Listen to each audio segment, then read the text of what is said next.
What if the man running the company had no idea what was really happening inside it? When CEO Ethan Walker went undercover in his own business, he uncovered corruption, fear, and betrayal right under his nose. But taking down one bad manager wasn't enough, because the real enemy was much bigger. A ruthless executive, a system built to protect the powerful, and a game of corporate chess where every move could cost him everything. Can he take back control before it's too late? Stay tuned, because this battle is just getting started. Ethan Walker sat at his desk, staring at the spreadsheets glowing on his computer screen. The numbers looked solid, sales were steady, operational costs were under control, but something wasn't adding up. The reports from his district managers painted a picture of stability. Yet the whispers he had been hearing told a different story. Customer complaints had been popping up more frequently on social media, especially about one store in South Austin. Employees leaving without notice, long wait times at checkout, managers being rude. None of this aligned with the family-first culture Ethan had built for Walker Fresh Mart. He sighed, leaning back in his chair. At 45, he had spent nearly 2 decades building this business from scratch, turning a single convenience store into a regional grocery chain with 15 locations across Texas. He prided himself on creating a company that valued both its customers and employees. But lately, he felt like he was losing touch.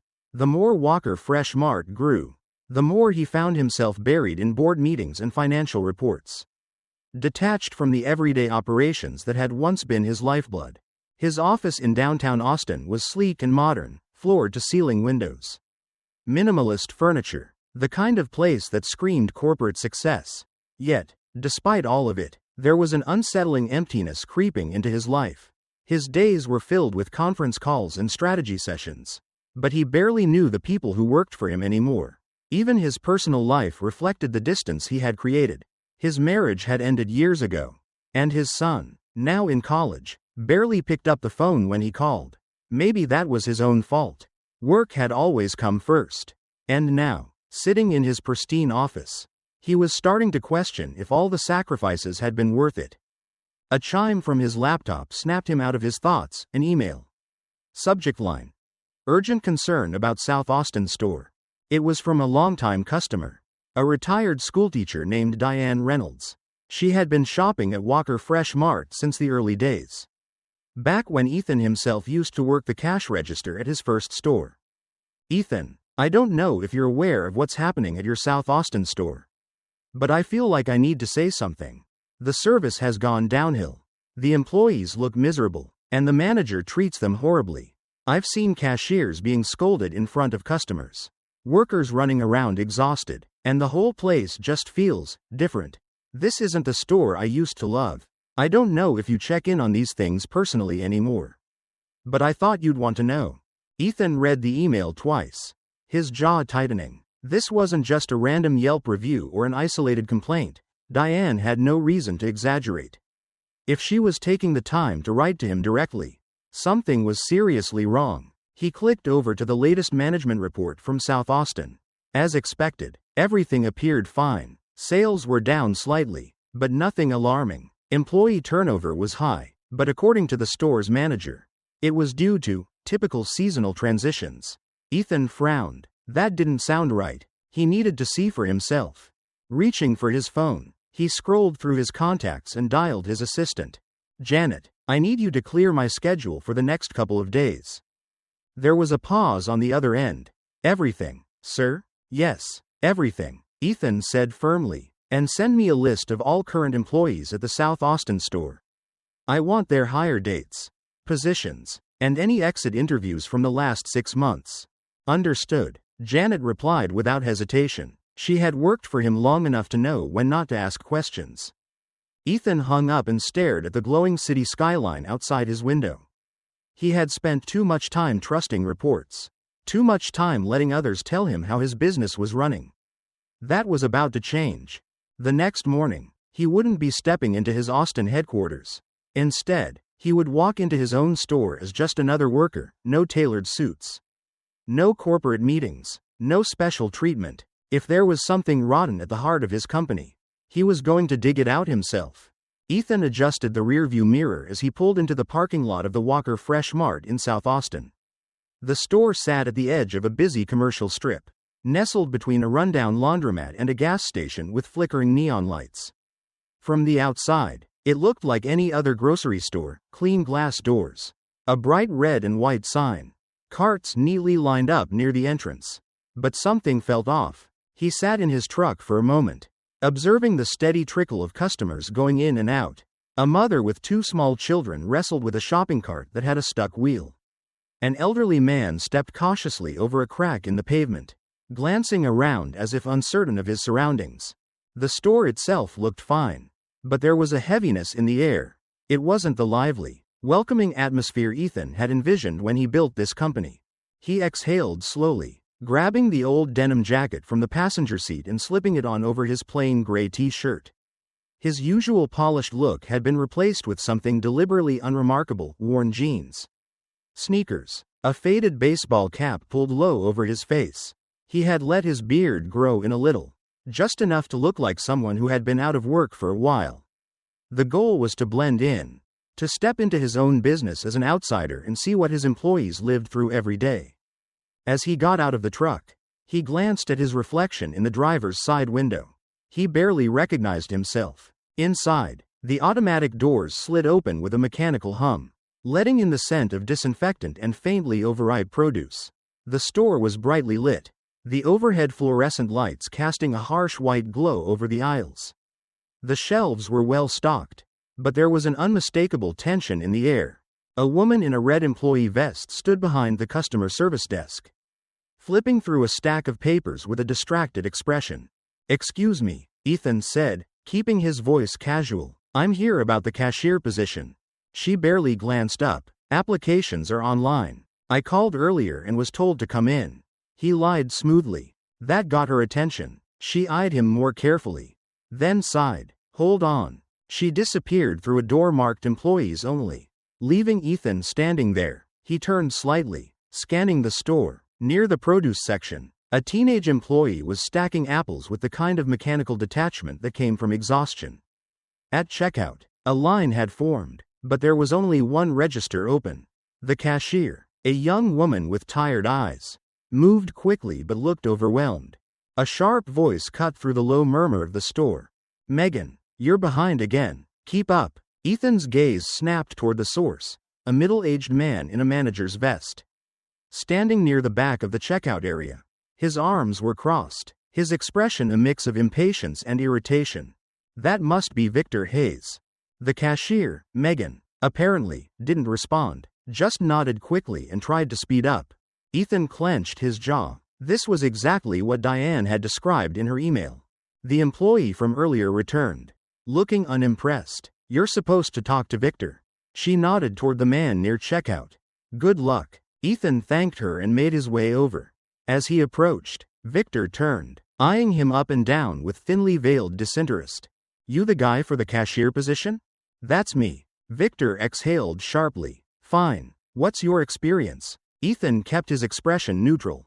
"Worked at a few places here and there. Nothing recent." Victor studied him for a moment, then grunted. "You got a problem working long hours?" "Nope." "Good. We're short-staffed. You start today. Clock in at the back. No interview, no background check, just desperation to fill a shift." Ethan gave a small nod, then followed Victor toward the back room, his mind already turning. This was going to be interesting. Ethan adjusted the headset over his ear, glancing down at the cash register's digital screen. The numbers flashed in green, the buttons slightly worn from years of use. This was the first time in over a decade that he had worked a register. But the motions came back quickly: scan, bag, take payment, repeat. Next to him, Lily worked at a rapid pace, her fingers moving with practiced efficiency, even under the bright store lights. Her face looked pale, the exhaustion clear in the tight lines around her eyes. She barely looked up as she greeted customers, her voice a soft monotone. The store had picked up quickly since his shift started, and the line at checkout was growing. Ethan kept his focus on scanning items, but his attention was divided. He could feel Victor's eyes on him, watching, waiting. It didn't take long before the manager decided to make his move. Walker, Victor called out from behind him, arms crossed over his chest. Pick up the pace. We don't have all day. Ethan kept his expression neutral. He had been going at a steady speed. But Victor clearly wanted to push him. See if he'd crack under pressure. Yes, sir, Ethan replied evenly, scanning faster. Victor didn't leave. Instead, he lingered, his presence looming. A woman in line tapped her fingers impatiently against the counter. This is taking forever, she muttered to no one in particular. Ethan didn't respond, but he saw Lily tense beside him. You hearing that, Walker? Victor's tone was sharp, deliberately loud enough for the customers to hear. They don't like to wait. Ethan clenched his jaw but said nothing. He wasn't going to give Victor the reaction he wanted. The line continued to grow. A man in a baseball cap sighed loudly, shaking his head. They really need more people up here, he muttered. Victor smirked. Well, that'd be nice, wouldn't it? But since we don't, you two need to move faster.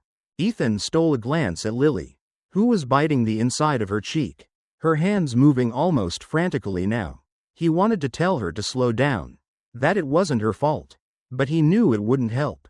Victor had created an environment where employees felt like machines, not people. The rest of the shift followed the same pattern, Victor looming, making sharp comments whenever customers looked frustrated, pushing them all to work faster than what was reasonable. Ethan felt his frustration build, but he kept his head down, focusing on his goal. He needed more time to see just how bad things were.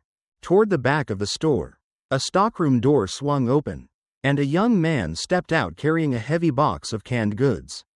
He had dark curls that kept falling into his face, and his uniform shirt looked a little too big for him. As he set the box down near an end cap, he glanced toward checkout and frowned slightly. Ethan caught the look. It wasn't the glance of just any employee watching a busy store, it was something more. A knowing look, a sense of recognition. The young man, Connor Lewis, had seen this before. A moment later, Victor snapped at Lily again for not moving fast enough. This time, Ethan felt the young man's eyes land on him. There was something in that gaze, something questioning, like he was silently asking, "Do you see it too? Do you see what's happening here?" Ethan gave a small nod. Barely noticeable, but it was enough. Connor's expression shifted slightly, as if acknowledging an unspoken understanding. Then, just as quickly, he turned and disappeared into the back again. The tension only grew as the shift dragged on. Victor was relentless. Breaks were ignored. The small refrigerator near checkout, meant for employees to grab water bottles, sat untouched. No one dared to stop for even a moment. Then came the moment that made Ethan's blood boil. A crash echoed from the back, a loud clatter of metal against tile. Heads turned. Victor stormed toward the noise. When Ethan looked, he saw a stockboy, probably no older than 19, standing frozen. Eyes wide, surrounded by scattered boxes of cereal. A metal dolly had tipped over, the boxes spilling across the floor. Victor's face twisted in irritation. You kidding me? He snapped. You can't even handle stocking shelves? The kid mumbled something, scrambling to pick up the mess. Victor didn't let up. You think I have time for this? You think customers want to step over your screw-ups? Ethan's grip on the register tightened. Then, Victor turned to the assistant manager at customer service and said, "Take it out of his paycheck." Ethan stiffened. Did he just? The assistant manager hesitated. "Sir, I don't think we can do it." The kid's face paled. Ethan could see his hands shaking as he picked up the last box. Victor walked off without another word. And just like that, the moment passed, except Ethan felt like something had snapped inside him. But the final straw came at the end of the night. After the last customer left, Lily lingered by the breakroom door, her fingers gripping the edge of her register counter. She looked exhausted, her shoulders slumped. Victor passed by, pausing just long enough to sneer. "If you keep lagging like that, maybe you should look for a job somewhere else." Ethan saw her flinch. Victor walked off, leaving her standing there, blinking rapidly like she was trying not to cry. A few minutes later, Ethan found her in the stockroom, sitting on an overturned milk crate. She had her arms wrapped around her knees, head bowed. She didn't hear him at first. "Lily?" he said gently. She straightened immediately, wiping at her face. I was just taking a minute. You don't have to explain, Ethan said quietly. She hesitated, then gave a tired laugh. Sorry you had to see all that today. Welcome to Walker Fresh Mart. Ethan sat on a nearby crate, keeping a comfortable distance. Is it always this bad? Lily let out a shaky breath. Worse, sometimes. Ethan was silent for a moment, then asked, why do you stay? She looked down at her hands. I have a daughter. I need the job. That was all she said. But it was enough. Ethan reached into his pocket, fingers brushing against his phone. Quietly, without drawing attention, he tapped the record button. And then, just as he expected, Victor's voice carried through the store. If she doesn't like it, she can leave. I don't have time for excuses. Ethan's grip tightened around the phone. He had his first real piece of evidence. Ethan stood outside the stockroom, letting the silence settle before stepping inside. The hum of the refrigeration units filled the space, and the air carried a faint chill. Lily sat on an overturned crate, her arms wrapped around her knees, her head resting against the metal shelves. She noticed him but didn't move. You okay? Ethan asked, keeping his voice even. Lily straightened slightly, brushing her hands over her jeans as if wiping away the weight of the day. Yeah, just taking a second before I head out. Ethan leaned against the shelf across from her, giving her space. Long shift. She let out a short laugh, though there was no humor in it. They all are. For a moment, neither of them spoke. The sound of distant voices from the front of the store carried through the thin walls. You've been here a while, right? Ethan asked. 8 months. She exhaled. Feels longer. Victor always like this? Her fingers tensed slightly on the edge of the crate. Look, I don't know you, she said carefully, and I don't know why you're asking. But if you want to keep this job, my advice? Keep your head down. Don't ask questions. Ethan studied her. She wasn't just being cautious, she was afraid. I get it, he said, but I've worked in places like this before. Places where the boss pushes too hard, takes advantage because they know people don't have many options. Lily's gaze flickered toward him, assessing. I don't like seeing people get stepped on. Ethan continued, and I don't think you do either. She hesitated, then shook her head. No, I don't. Her voice was quieter now. But what am I supposed to do? Walk out? That's what Victor wants. If I leave, he wins. Ethan nodded. He understood that feeling, being trapped between what was right and what was necessary. Lily sighed, rubbing her temples. If I lose this job, I don't know how I'll pay rent, how I'll take care of my daughter. She hesitated before adding, that's why I put up with it. Because I have to. Ethan absorbed her words, the weight behind them. He had read about employees being overworked, about unfair management practices, but hearing it firsthand made it real in a way numbers on a spreadsheet never could. A voice interrupted his thoughts. Figured you'd be back here. Ethan turned to see Connor leaning against the doorway, arms crossed. The stockroom's dim lighting cast sharp angles on his face, his expression a mix of amusement and scrutiny. You checking up on the new guy? Ethan asked lightly. Something like that, Connor replied, stepping inside. His gaze flickered between Ethan and Lily, his posture relaxed but his tone carrying an edge. You ask a lot of questions for someone who just started. Ethan shrugged, just trying to understand how things work around here. Connor huffed. You really want to know how things work? Fine. Here's the deal. No one talks. No one complains. Because the last 5 people who did, they don't work here anymore. Lily glanced away, confirming Connor's words without saying anything. Victor's got a system, Connor continued. He runs this place however he wants. And as long as corporate sees good numbers, they don't care how he gets them. People quit, he just hires more. Or, better yet, he makes them miserable enough that they walk out on their own. So he doesn't have to fire them. Ethan felt a slow burn rise in his chest. He had suspected Victor was a problem, but now he was seeing the full extent of it. You ever think about leaving? Ethan asked. Connor let out a dry laugh. All the time. But someone's gotta have these people's backs. If I leave, there's no one left to even try to push back. Ethan recognized the quiet frustration in Connor's voice. The young man wanted to fight back but had no real power to do so. Victor's screwing over more than just the employees. Connor added, you ever wonder why this place always seems short-staffed? Ethan frowned. He's reporting fake numbers, Connor said, telling corporate that turnover isn't as bad as it really is. That sales are great, that we don't need extra help. Ethan's jaw tightened. That explained why his reports never matched customer complaints. And let me guess, Ethan said, corporate eats it up? Connor gave a bitter smirk. Why wouldn't they? He makes their jobs easier. Keeps labor costs down. As long as the spreadsheets look good. No one asks questions. Ethan felt the full weight of the situation settle over him. This wasn't just one bad manager. This was a system that had been left unchecked.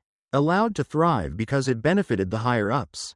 He exhaled slowly. If he went after Victor now, he would tip his hand too soon. He needed to gather more. To make sure when he made his move. It stuck. The thought barely finished forming when something caught his eye.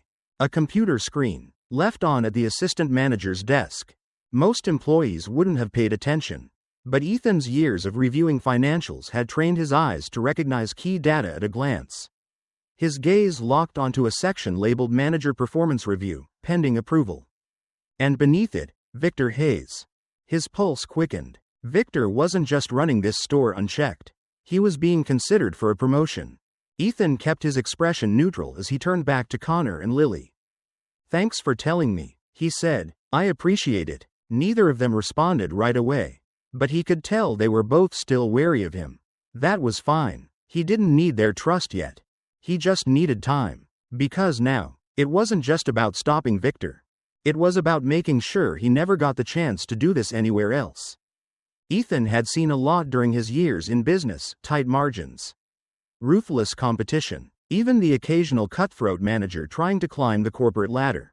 But nothing quite prepared him for the sheer level of disregard Victor had for his employees.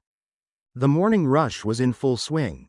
Customers moved briskly through the aisles. Carts rattling over the linoleum floor. The smell of fresh bread from the bakery section mixed with the sharper scent of cleaning chemicals lingering near the produce aisle. Everything seemed to be running as usual until a commotion near the front of the store caught Ethan's attention. Victor's voice cut through the air like a whip. You call this on time? Ethan turned his head just in time to see a delivery worker standing stiffly near the entrance. His hands gripping a clipboard. He was young, maybe early 20s, wearing a wrinkled company polo and looking like he hadn't slept in days. Behind him, a rolling cart stacked with crates of lettuce, tomatoes, and other perishables wobbled slightly. Victor snatched the clipboard from the guy's hands, scanning it with an exaggerated shake of his head. Unbelievable. We open at 7. It's now. He glanced at his watch. 7:43. And you're just now rolling in with half the order? The delivery worker shifted uncomfortably. Sir, we had a delay at the warehouse. A truck broke down. And Victor scoffed, shoving the clipboard back into his chest. I don't want excuses. I want my damn inventory. The tension in the air was thick. But before Ethan could step in, Victor turned abruptly, setting his sights on Lily, who was organizing the fruit display a few feet away. This is your department, isn't it? He barked. Lily froze mid-motion, a cantaloupe in her hands. Excuse me? Victor gestured toward the delivery cart. You were supposed to double-check the inventory yesterday. Make sure we had enough stock. Now look at this mess. You gonna fix it? Ethan's hands clenched into fists. Lily wasn't even responsible for deliveries. But Victor had found his scapegoat. And he wasn't letting up. Lily took a slow breath. Her voice careful. Victor, the schedule was made based on the deliveries arriving on time. This isn't something I could have controlled. Victor stepped closer, his tone low and sharp. Then maybe you should learn to anticipate problems before they happen. The delivery guy glanced nervously between them, clearly uncomfortable. Customers had begun to take notice. An older woman near the dairy aisle frowned, shaking her head. A father with a young daughter shifted uncomfortably, steering his cart away from the tension. Lily looked down, gripping the edge of the crate beside her. I'll do my best to restock as quickly as possible. Victor smirked. That's not what I asked. You keep screwing up like this, and I will cut your hours. Maybe someone else deserves those shifts more. That was it. Ethan couldn't keep quiet any longer. That's enough. The words left his mouth before he even realized it. The air seemed to still as all eyes turned toward him. Victor straightened, turning to face him fully for the first time. His expression shifted from amusement to irritation. "Excuse me?" Ethan stepped forward, his voice calm but firm. "A good manager doesn't blame employees for things they can't control. You want to hold someone accountable? Try looking at the system, not the people trying to work within it." Victor's eyes darkened. "And who the hell are you to tell me how to run my store?" Ethan met his gaze without flinching. "Just someone who doesn't like bullies." For a long moment, no one spoke. Customers lingered, pretending to browse but clearly eavesdropping. Lily looked stunned. Connor had appeared near the stockroom entrance, watching with keen interest. Victor let out a sharp breath, his lips curling into a smirk. "You got a mouth on you, Walker." Ethan shrugged. "Just calling it like I see it." Victor took a step closer, lowering his voice. "You think you're clever? You're new here. You don't know how things work. But I'll tell you what, since you seem to have so much energy to run your mouth, I've got the perfect job for you." Ethan knew what was coming before Victor even said it. "Stockroom's a mess." Victor continued. "Go back there and clean it up. Full reset. Every shelf, every box." Lily inhaled sharply. Connor frowned. It was clear this wasn't part of Ethan's actual job. Victor grinned. "Unless, of course, that's too much for you?" Ethan held his stare. He could see what Victor was doing, trying to put him in his place, embarrass him in front of the others. Ethan didn't take the bait. Instead, he gave a slow nod. "Sure." Victor blinked. "What?" "I said sure," Ethan repeated. "Where do you want me to start?" Victor's expression faltered for half a second before he recovered. He scoffed. "Fine. Back room, now." Ethan turned on his heel and walked toward the stockroom without another word. Behind him, Connor murmured, "What the hell is he doing?" Victor let out a low chuckle. "We'll see how long he lasts."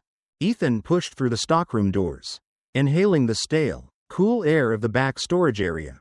He had done grunt work before. This wouldn't break him. But what Victor didn't realize was that he had just given Ethan exactly what he needed. He glanced around, taking in the disorganized shelves, the stacks of unfiled invoices, the computer terminal left open on an old wooden desk. It didn't take long before his eyes landed on something interesting. A series of invoices, partially hidden beneath a stack of paperwork. The numbers caught his attention immediately, sales figures that didn't match what he had seen in corporate reports. Ethan picked up the papers, scanning quickly, adjusted totals, inventory reductions that didn't align, numbers manipulated to make it look like the store was performing better than it actually was. He exhaled slowly. Victor wasn't just a bad boss. He was covering up fraud. Ethan folded the papers neatly, slipping them into his pocket before grabbing a broom and getting to work. Let Victor think he had won this round. He had no idea what was coming. Ethan worked methodically, stacking boxes and sweeping dust from the stockroom floor. But his mind was elsewhere. The invoices in his pocket weighed heavy, a clear sign that Victor was manipulating the store's financials. He needed more proof, something undeniable that could bring the man down for good. Glancing toward the office door, he saw that it was slightly ajar. Inside, a dim light glowed from the computer screen. He made his way over, moving with careful purpose. The old wooden desk was cluttered with papers, but his attention was on the open document displayed on the monitor. It was a payroll sheet. He leaned in, scanning the numbers. The figures didn't make sense. Salaries were being logged at full pay, but the deductions column told another story. Employees were having hours slashed from their paychecks, hours they had actually worked. Some names had missing overtime. Others showed adjusted wages. Victor wasn't just cooking sales reports. He was outright stealing from his employees. Ethan pulled his phone from his pocket and quickly snapped a few pictures. The screen flickered as the camera captured each incriminating detail. He made sure to get the files on multiple employees. Lily's name was there, Connor's, and several others. This wasn't just an accounting error. This was deliberate. The sound of the stockroom door creaking open made him freeze. He quickly locked the screen and stepped back just as a cart rolled into view, pushed by an exhausted-looking employee. The guy barely glanced at him before heading toward the refrigerated storage. Ethan exhaled, slipping his phone back into his pocket. That was close. By the time he returned to the main floor, the store had fallen into its usual midday rhythm. Customers moved through the aisles, shopping in quiet routine, but Victor was waiting for him. Ethan spotted him standing near the registers, arms crossed, watching. His expression wasn't as smug as before. There was something calculating behind those narrowed eyes. "Walker," Victor called out as Ethan approached. Ethan kept his stride even. "Yeah?" Victor tilted his head slightly. "Where'd you say you worked before this?" Ethan gave a casual shrug. "Here and there, nothing major." Victor studied him, clearly unsatisfied with the answer. "Funny, you don't seem like some guy who's been bouncing between jobs." Ethan kept his face neutral. "What do I seem like?" Then, Victor let the silence stretch for a moment. Then smirked. "Someone who asks too many questions." Ethan forced a short chuckle. "Guess I'm just trying to learn the ropes." Victor didn't look convinced, but he didn't push further. Instead, he turned his attention toward the registers. "You're on lane 3. Try not to slow things down." Ethan gave a small nod and moved to his station. He could feel Victor's gaze lingering on him as he started ringing up customers. The man was suspicious now.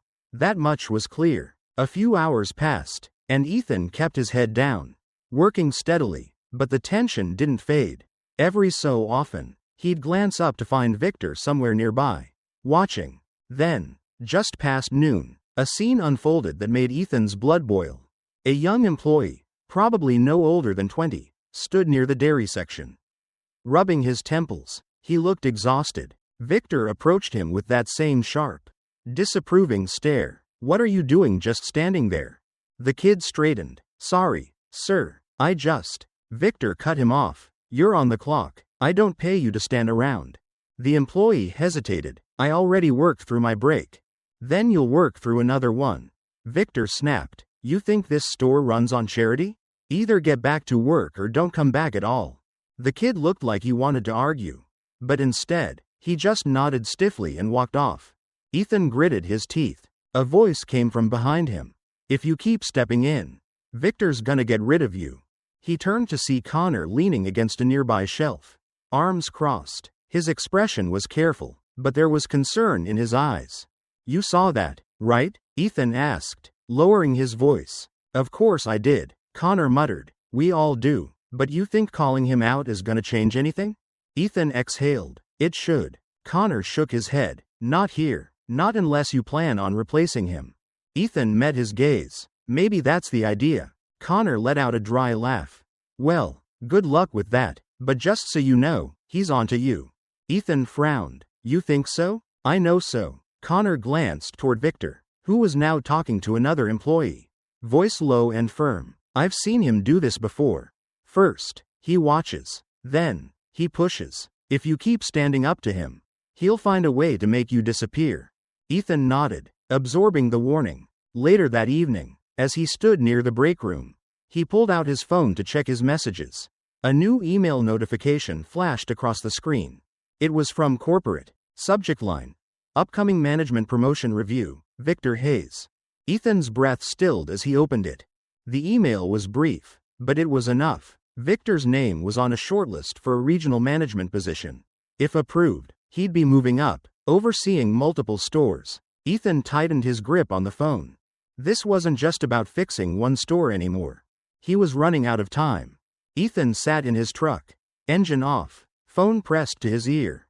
The night air outside was thick with humidity, the glow of the streetlights casting long shadows across the nearly empty parking lot. He had just finished his shift, but his real work was only beginning.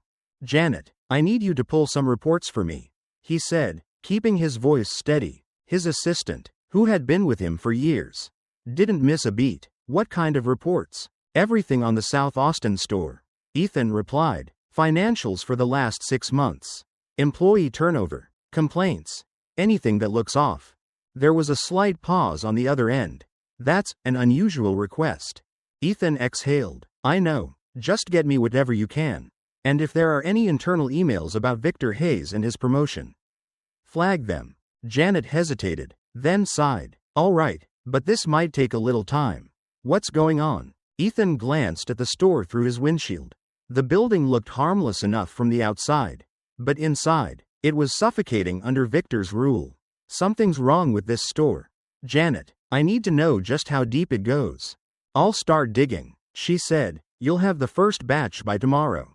Ethan hung up, gripping the steering wheel. He had spent years trusting reports without question, assuming that his managers were keeping things under control. That blind trust had led to this mess. He wasn't about to let it go any further. The next morning, chaos had already settled in before the store even opened. Ethan walked into the break room and immediately noticed the tense atmosphere. Lily stood near the coffee machine, rubbing her temples, while Connor sat on a bench, staring at the floor. Neither of them spoke until Lily let out a bitter laugh. Well, she muttered. That didn't take long. Ethan frowned. What happened? Dylan and Maria quit, Connor said, shaking his head. Both of them, just up and walked out. Ethan hadn't worked with them long, but he knew enough to understand why.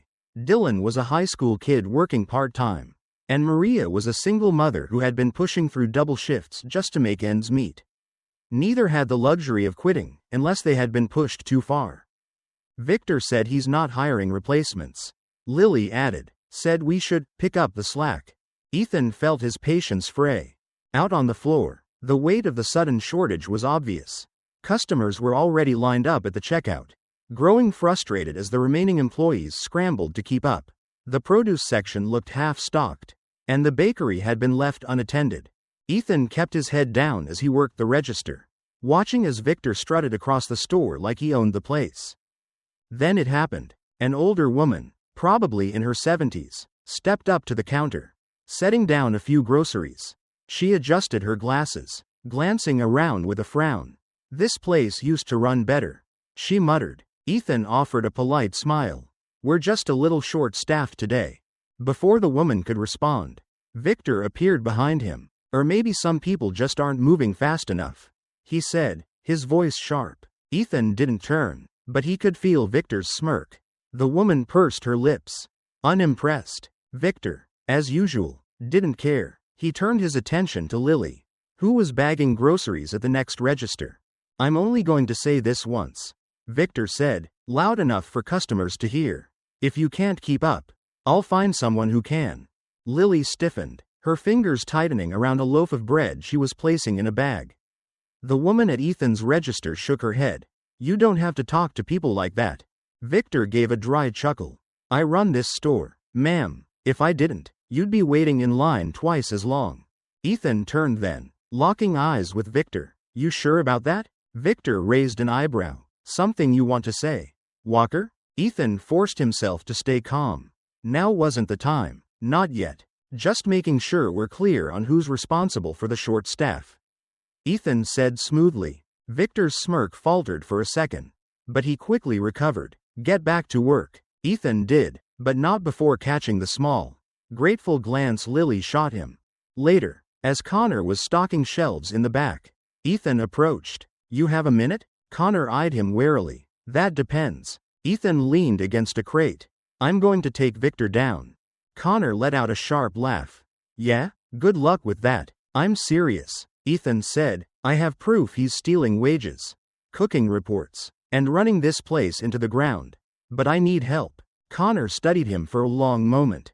And why exactly are you so invested? Ethan hesitated. He wasn't ready to reveal who he was just yet. Let's just say I don't like seeing people get screwed over. Connor sighed, rubbing the back of his neck. Look, I want to see him gone just as much as you do. But if this goes wrong, he'll make sure I never work in this town again. Ethan reached into his pocket and pulled out his phone, scrolling to the photos of the manipulated payroll records. He held the screen up for Connor to see. Connor's face darkened. This is real? Ethan nodded. Connor exhaled slowly. Damn. Help me, Ethan said, and we'll make sure he doesn't get away with it. Connor hesitated a second longer, then nodded. All right, I'm in. Just as Ethan was about to respond, Connor glanced around, lowering his voice. There's something else. Ethan leaned in. I saw him take cash from a vendor once, Connor said quietly. Didn't think much of it at the time. But now, I'm pretty sure it wasn't just a friendly handshake. Ethan's jaw tightened. That changed things. If Victor was accepting bribes, this wasn't just a store-level issue. It was something much bigger. And it gave Ethan exactly what he needed to take the man down for good. Victor had always prided himself on knowing everything that happened in his store. He could tell when someone was slacking off, when inventory wasn't moving the way it should, and when employees were getting too comfortable. But lately, something felt off. It was Ethan. At first, Victor had barely noticed the new guy beyond being mildly annoyed by his willingness to question authority. But over the past few days, Ethan had been talking a little too much with Connor, lingering in places he didn't need to be, watching things with an intensity that made Victor uneasy. So, during the morning meeting in the break room, Victor decided to test him. "All right," he said, arms crossed as he surveyed the employees who had managed to show up that morning. "Couple of things before we start the day. First, I don't care if we're short-staffed. There's no excuse for slacking. You're getting paid to work.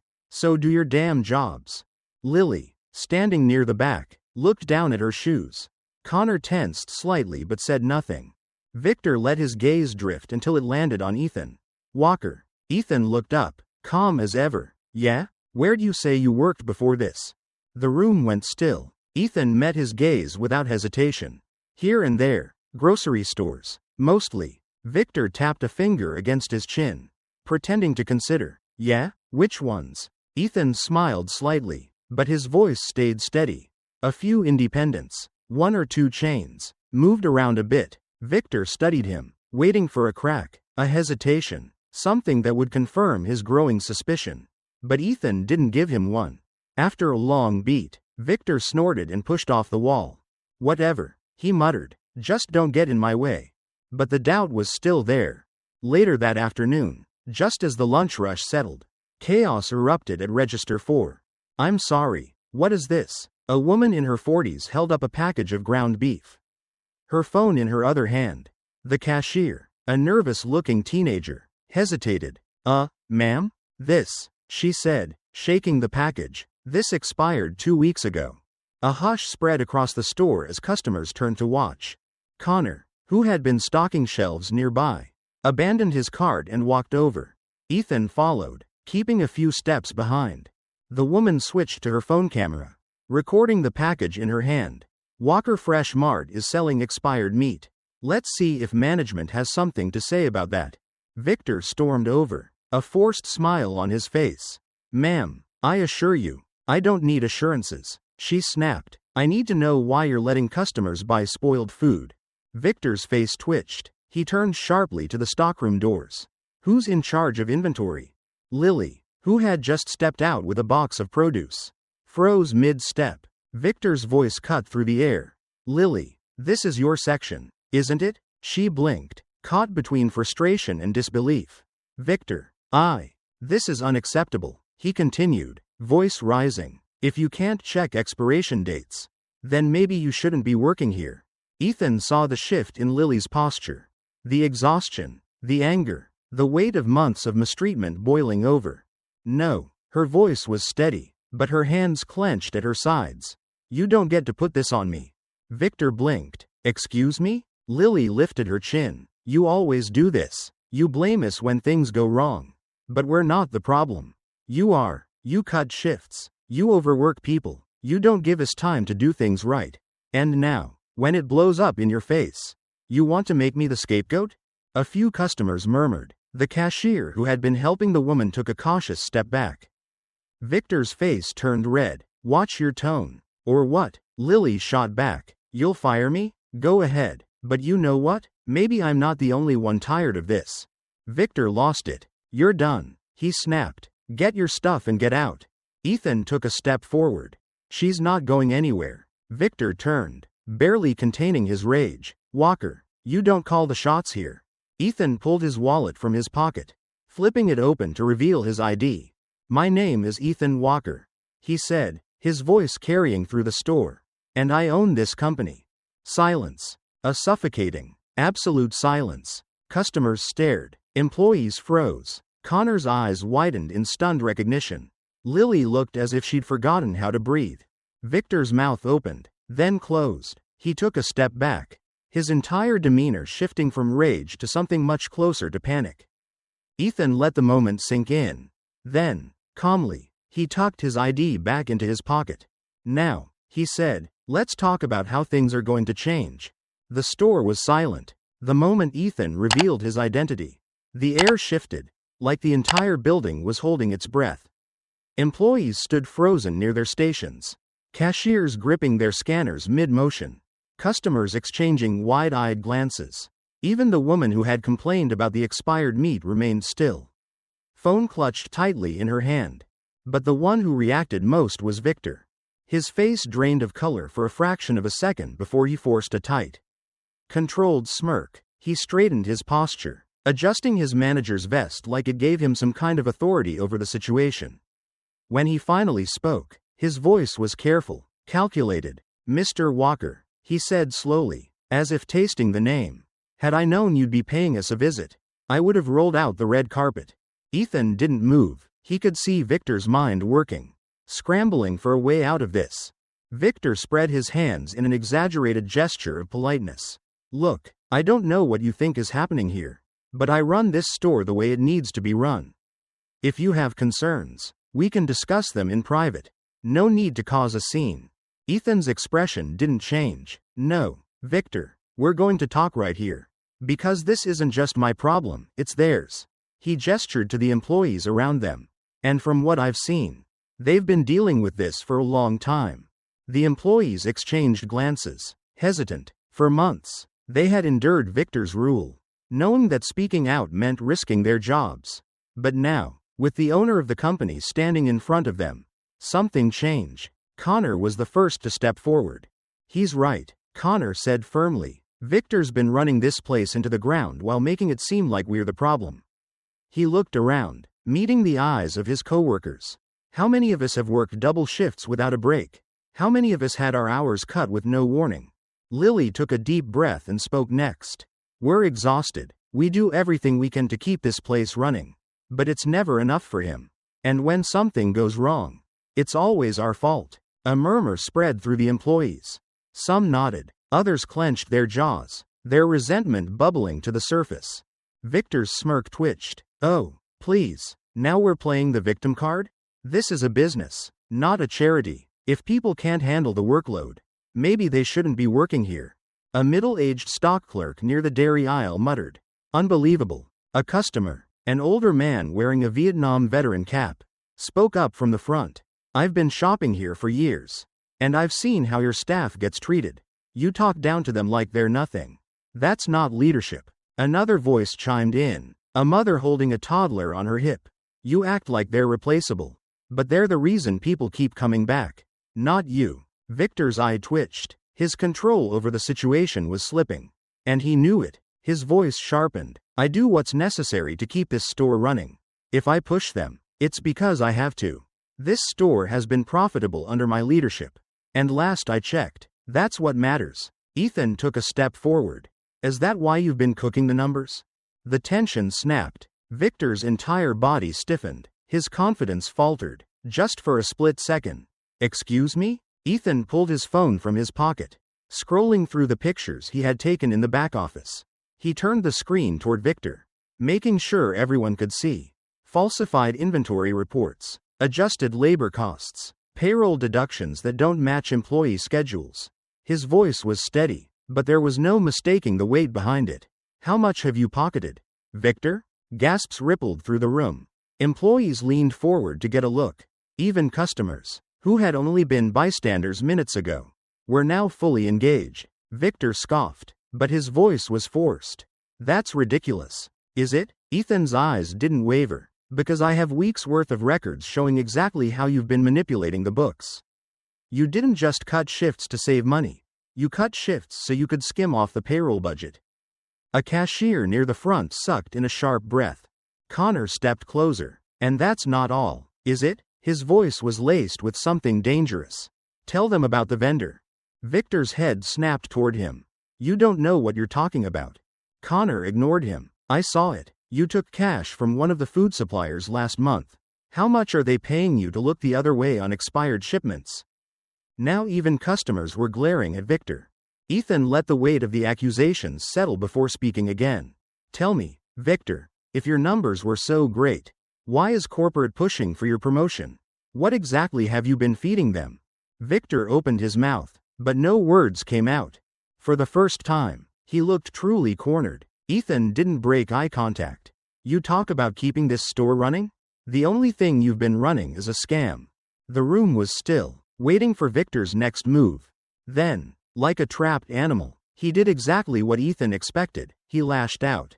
You want to talk about numbers, Walker? Victor snarled, his composure finally cracking. Let's talk about your company. You sit in your big office while the rest of us do the dirty work. You think you know how hard it is to run a store? You don't know anything about what we go through. Ethan let him rant. You think you're some kind of hero? Victor continued, voice rising. Fine, fire me, but when this store falls apart without me, don't come crawling back. Ethan exhaled, his voice calm. The only thing falling apart here is your career. Victor's chest heaved, his fists clenched at his sides. But the moment was over. The employees weren't afraid anymore. The customers weren't fooled. And Victor knew it. Ethan took out his phone and dialed a number. It rang once before Janet picked up. Janet, he said, his eyes still locked on Victor. Get HR on the line. Victor Hayes is officially terminated. Victor inhaled sharply, as if the words had physically hit him. You can't just. I just did. For the first time since Ethan walked into the store, Victor had nothing left to say. And just like that, the reign of Victor Hayes was over. Ethan sat in his office, staring at the reports on his laptop. The dim glow of the screen cast long shadows across the room. But he wasn't tired. If anything, he was more awake than ever. He had spent the last few hours organizing every piece of evidence, payroll manipulations, fake inventory reports, vendor kickbacks. It was all there, black and white, undeniable proof of Victor's corruption. He picked up his phone and dialed Janet. She answered on the first ring. Tell me you have something, she said, skipping the pleasantries. I have more than something. Ethan replied, we're taking this to the board. A pause. Then, you're sure? As sure as I've ever been. He said, I want a meeting first thing tomorrow morning. Everyone, no exceptions. Janet sighed, but there was a hint of approval in her voice. All right, I'll make the calls. But Ethan, if you're doing this, you need to be ready for pushback. Ethan exhaled. I know. And not just from Victor. She added, a move like this? It's going to ruffle feathers. Let them be ruffled, he said firmly. It's time to clean house. As soon as he hung up, he leaned back in his chair, staring at the ceiling. The plan was in motion. By this time tomorrow, Victor would be nothing more than a bad memory. Or so he thought. Across town, in a dimly lit apartment, Victor paced the floor. His jaw was tight, his hands clenched into fists. Ethan had humiliated him, fired him like he was nothing. But this wasn't over, not by a long shot. He pulled out his phone and scrolled through his contacts. His thumb hovered over one name before finally pressing call. The line rang twice before a deep voice answered.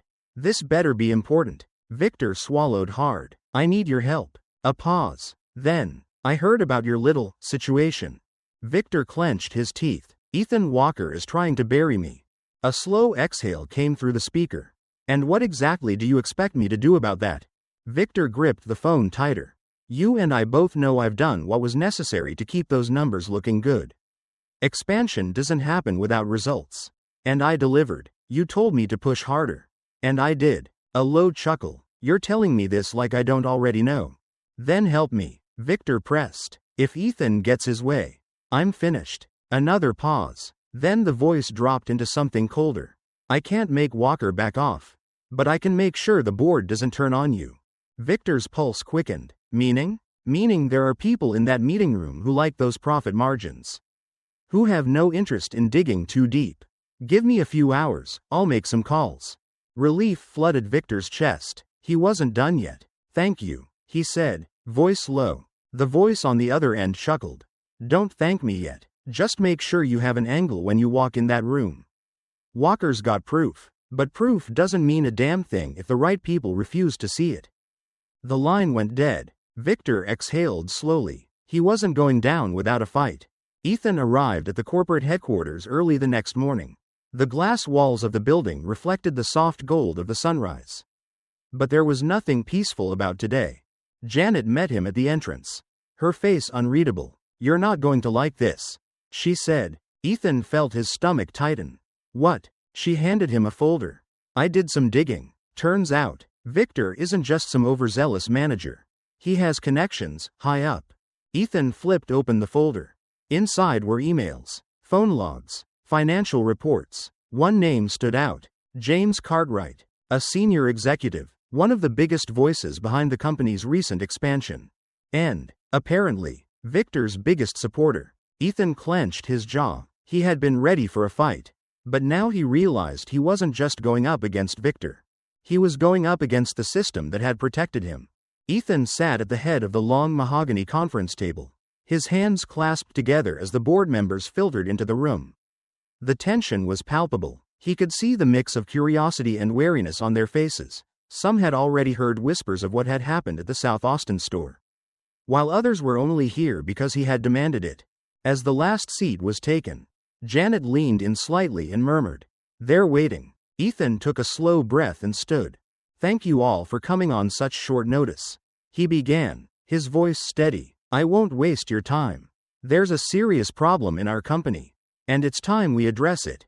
He tapped a button on his laptop, and the screen behind him lit up with the first slide: Victor's falsified payroll records. As you all know, Victor Hayes was the store manager of our South Austin location. For months, we've been receiving complaints about poor working conditions, high employee turnover, and customer dissatisfaction. I went there myself to investigate, and what I found was far worse than what was reported.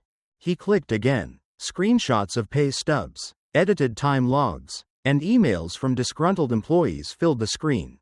Victor systematically underpaid employees by modifying their hours and withholding overtime. Ethan continued. He manipulated inventory reports to make it appear as though losses were lower than they actually were.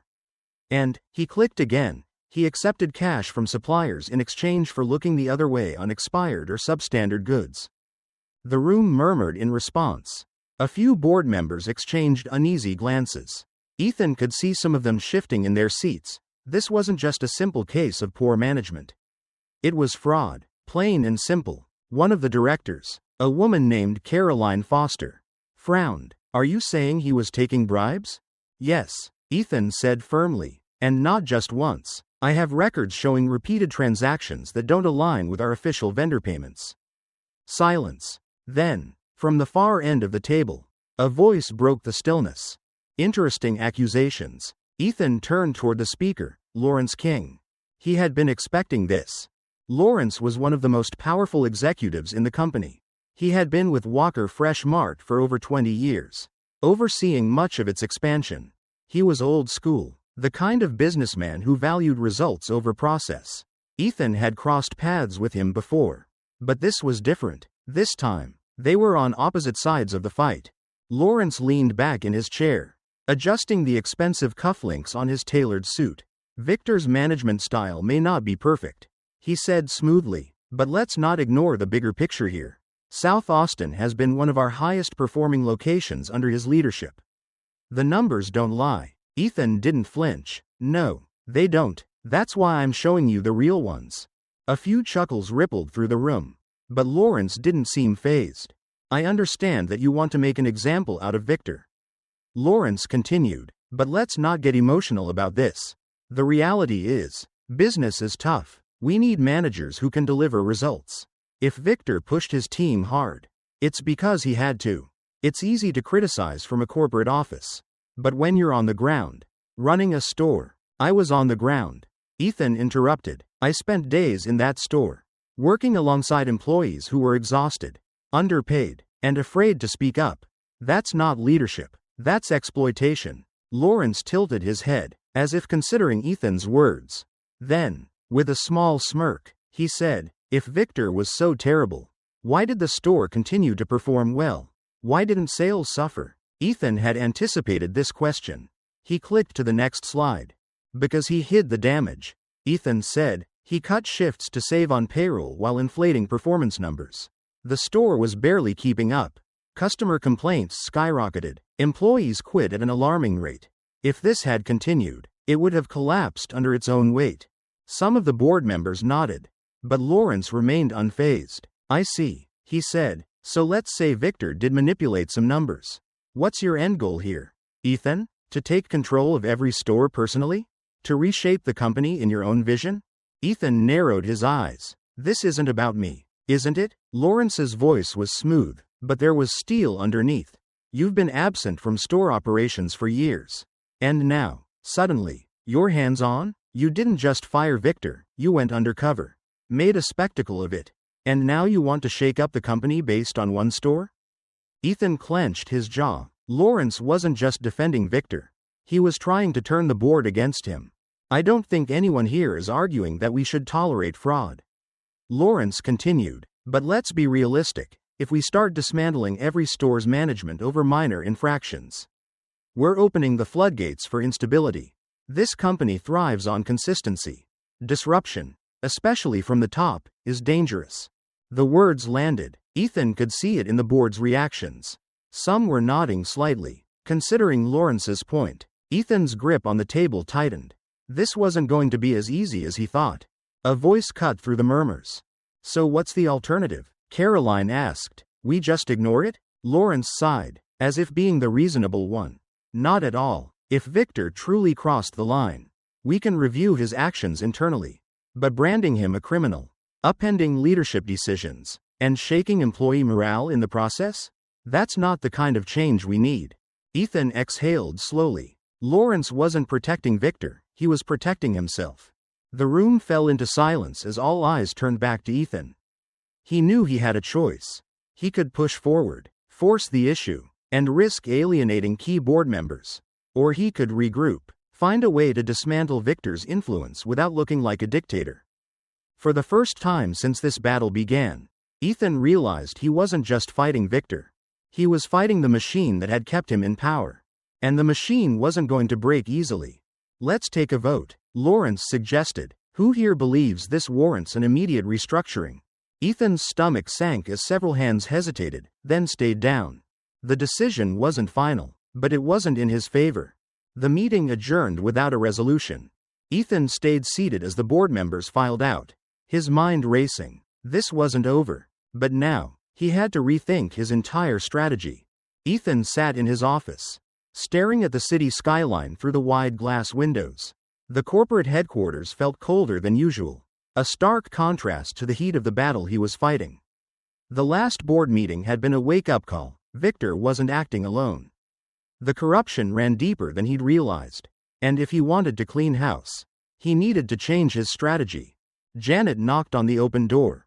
You look like hell. Ethan smirked, rubbing his temple. Feel like it too. She stepped inside, placing a folder on his desk.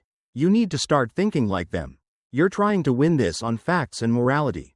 But this isn't just about right and wrong. It's about power, influence. Ethan leaned forward, flipping the folder open. Inside were profiles of key board members, those who had hesitated, those who had sided with Lawrence, and those who could still be swayed. I set up meetings with 3 of them, Janet continued. Caroline Foster, David Grant, and Mark Holloway. They're not entirely sold on Lawrence's narrative, but they won't stick their necks out unless they see a clear reason to.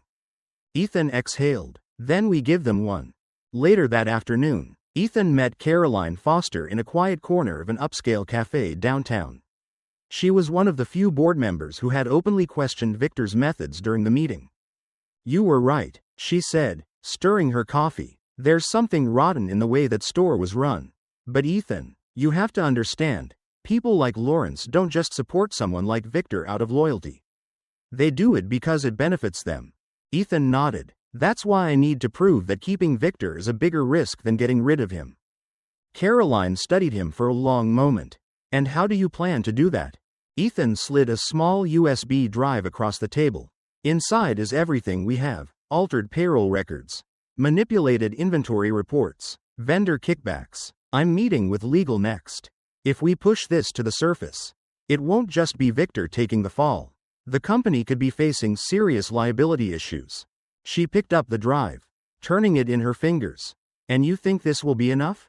I think it's a start, Ethan said, and if we move fast, we control the fallout instead of letting it control us.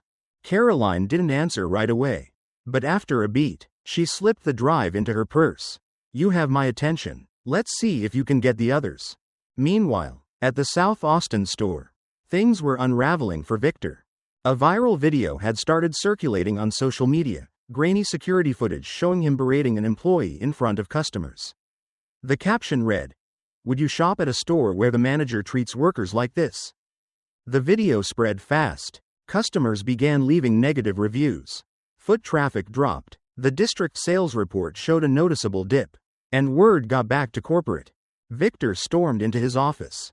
Slamming the door shut, he grabbed his phone and dialed. "I told you to fix this," he hissed. On the other end, Lawrence's voice was cold. "I told you to keep your head down. Now we've got a PR problem." Victor wiped a hand over his face. "What do you want me to do? Walk out there and apologize?" Lawrence exhaled sharply. "No, you let this die down. No more outbursts. No more screw-ups. If you want to keep your job, you keep quiet and wait for me to handle this." Victor gritted his teeth but said nothing. For the first time, fear started creeping in. That night, Connor met Ethan in a dimly lit parking lot behind the store. He looked around before handing Ethan a thick envelope. "What is this?" Ethan asked. Connor crossed his arms. "Proof." Inside were copies of invoices, payment records, everything showing Victor had been taking bribes from a supplier. Ethan flipped through the pages, his pulse quickening. "How did you get this?" Connor smirked. "Let's just say Victor's not as careful as he thinks." Ethan looked up. "This is it. This is what we needed." Connor's smirk faded. "Yeah, but be careful. If he realizes this is out there, he's going to come after you." Ethan nodded, gripping the envelope tighter. "Let him try." At that moment, Ethan's phone buzzed. A text from Lily. "I'll testify. I don't care what happens, I'll tell them everything." Ethan exhaled slowly. The pieces were falling into place. Now, it was time to strike. Ethan sat at the head of the conference table, his fingers pressed together as the board members filed into the room. The atmosphere was different this time. The last meeting had been a battle of influence. But today, he wasn't walking in with just words. He had proof. And more importantly, he had leverage. Janet stood near the door, tablet in hand, scanning the room as the executives took their seats. She met Ethan's gaze briefly, giving him a small nod. Everything was in place. Lawrence King entered last, moving with the same quiet confidence he always carried. He took his seat without a word, but Ethan didn't miss the brief glance he exchanged with a few of his allies. They were ready to fight back. Ethan cleared his throat. "Thank you all for coming." His voice was calm, steady. "I know we've had discussions about the South Austin situation before, but today, we're going to bring this to a conclusion." A few board members shifted uncomfortably. Lawrence remained motionless, watching. Ethan tapped a button on his laptop, and the screen behind him lit up. "Let's start with payroll." The first slide showed side-by-side comparisons of official payroll records and the manipulated versions Victor had submitted. Ethan stood, walking to the screen. Victor Hayes systematically altered employee hours, cutting wages to artificially inflate the store's profitability. Employees were shorted on overtime. Breaks were ignored, and in some cases, hours were erased entirely. He clicked to the next slide, screenshots of emails between Victor and the regional payroll department.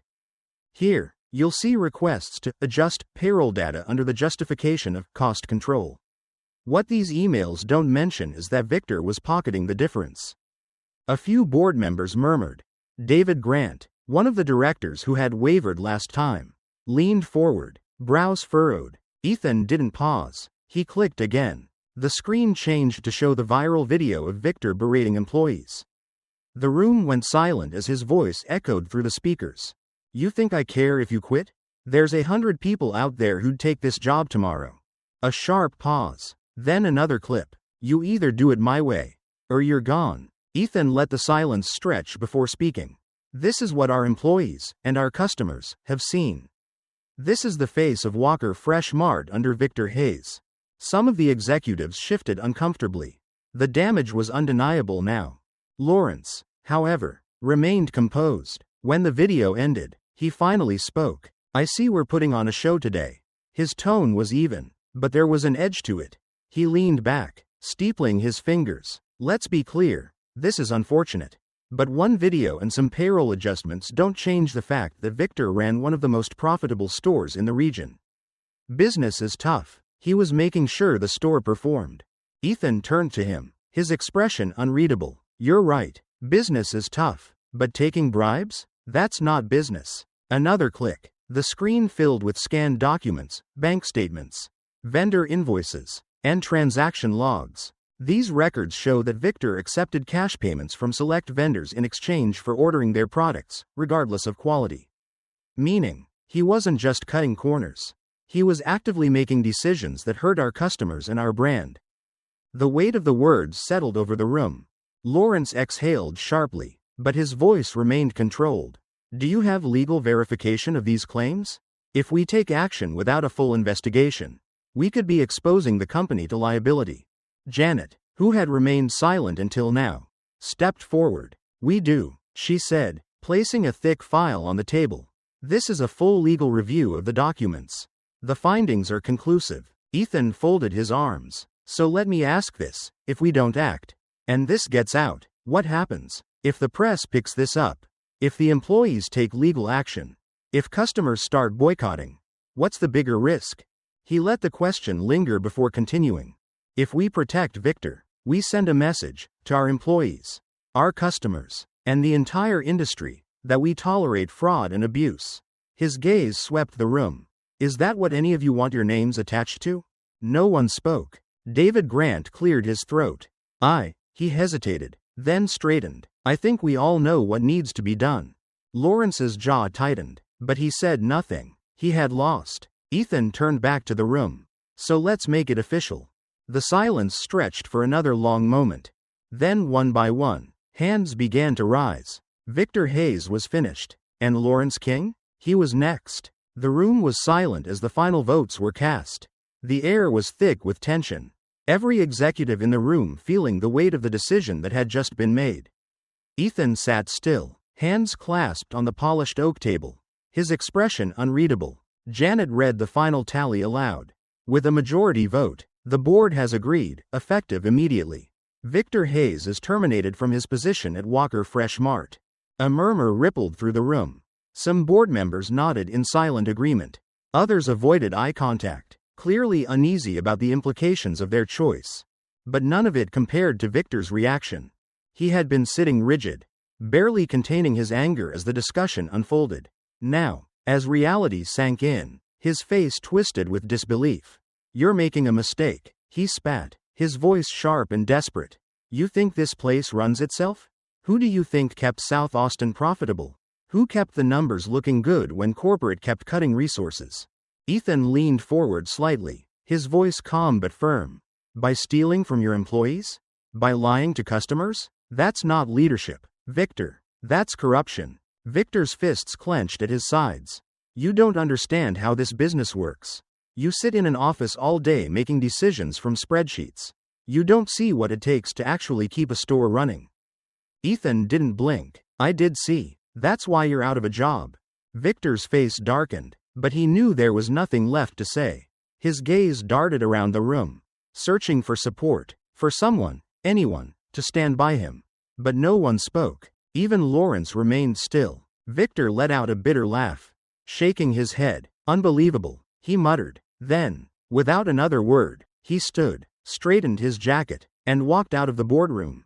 The heavy wooden doors swung shut behind him with a finality that sent a quiet ripple of satisfaction through the room.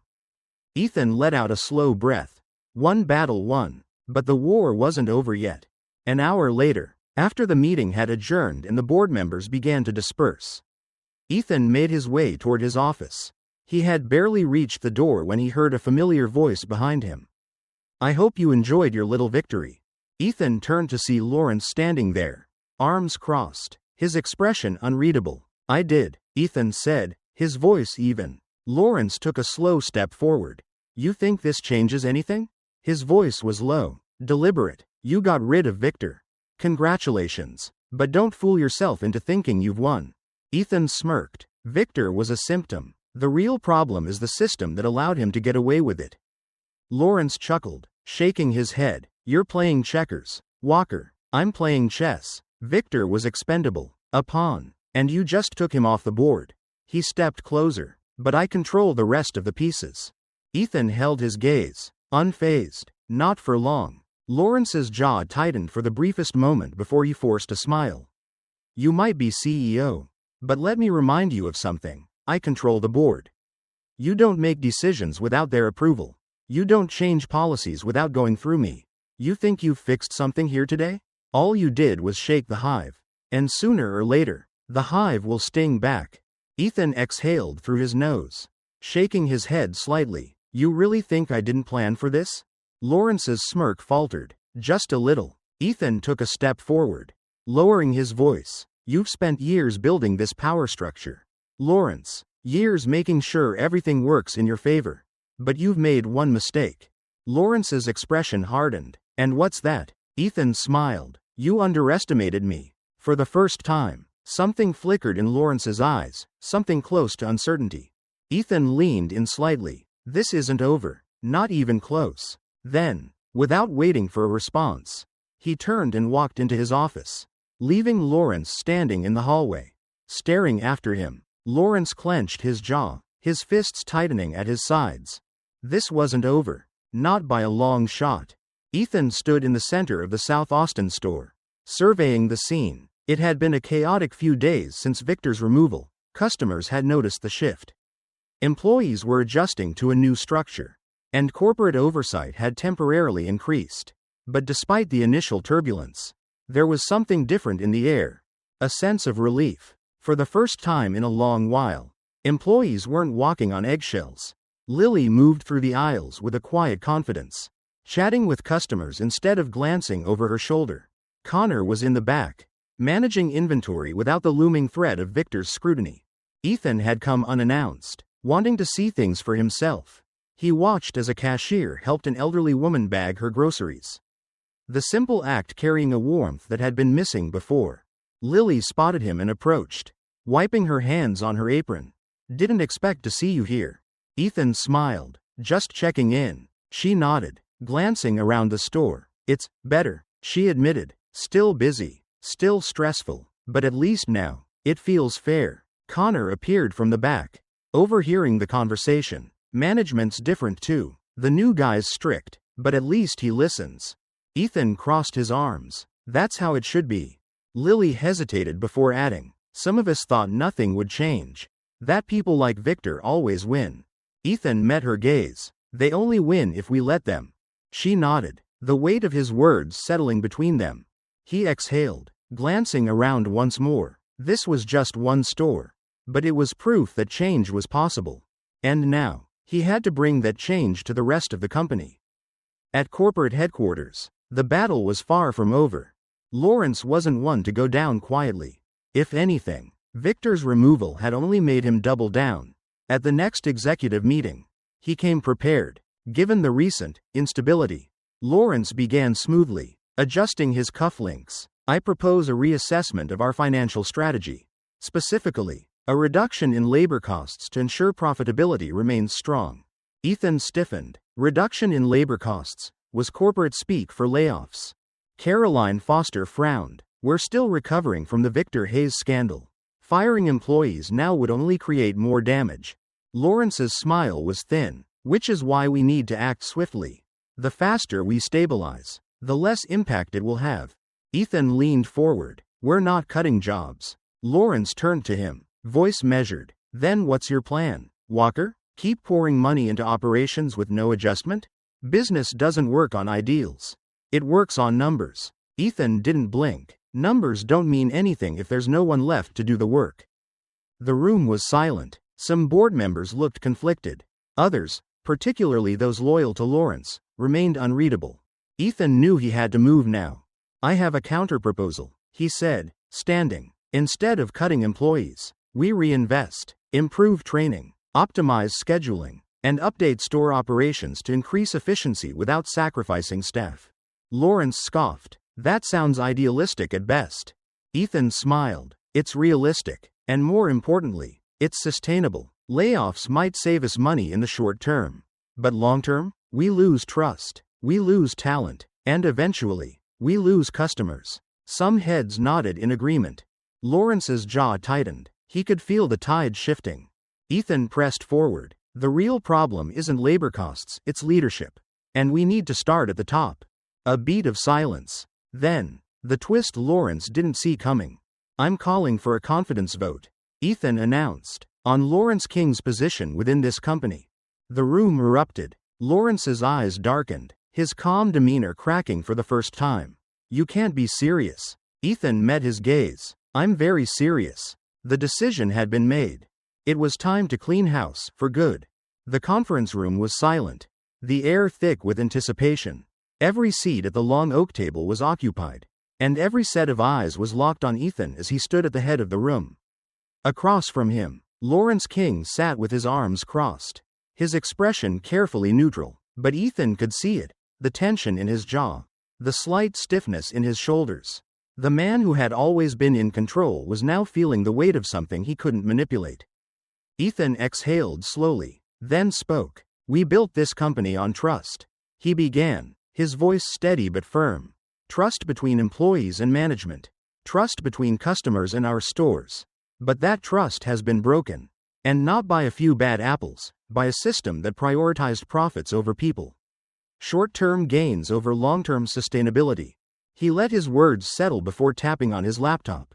The screen behind him flickered to life, displaying two sets of graphs, one showing short-term profit spikes under Lawrence's leadership, the other displaying a steady decline in employee retention and customer satisfaction. This is what happens when we ignore the people who make this company run. Ethan's voice sharpened. Under this leadership, we protected bad managers like Victor Hayes. We turned a blind eye to corruption.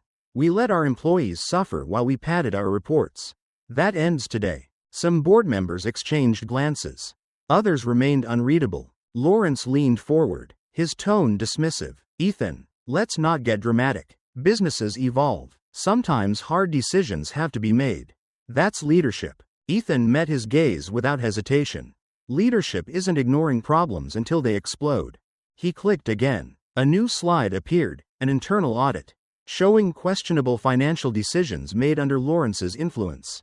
Some were reckless, others were outright unethical. The reality is, Ethan continued, this isn't about Victor anymore. This is about a culture that allowed someone like him to thrive. And if we don't act now, we're telling every employee, every customer, and every investor that we're okay with that. The room was still. Then, Caroline Foster, one of the most respected board members, spoke. So what are you proposing?